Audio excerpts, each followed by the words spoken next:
Welcome to Samba Samba. Enjoy the video.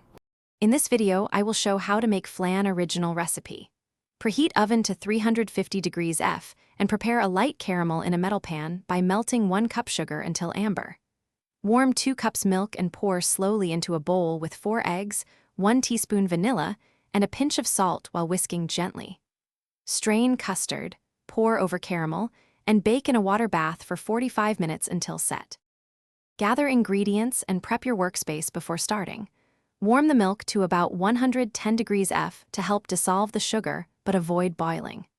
Beat eggs gently to keep the custard silky and avoid incorporating too much air. Always strain the custard mixture to remove any egg bits and ensure a velvety finish. Use a baking dish that fits comfortably inside a larger pan for a proper water bath during baking.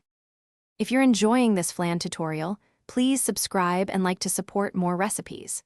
Quick recommendation: the Shark AI Ultra Robot Vacuum makes kitchen cleanup effortless with voice control and smart mapping, so you can focus on perfecting custard instead of crumbs.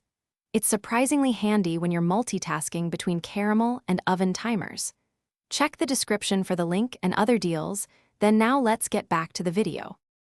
After baking, let the flan cool gradually to prevent cracks and maintain creaminess. Chill the flan at least 4 hours or overnight to let flavors meld and the texture firm up. When ready, loosen edges with a thin knife and invert onto a plate to reveal the caramel top.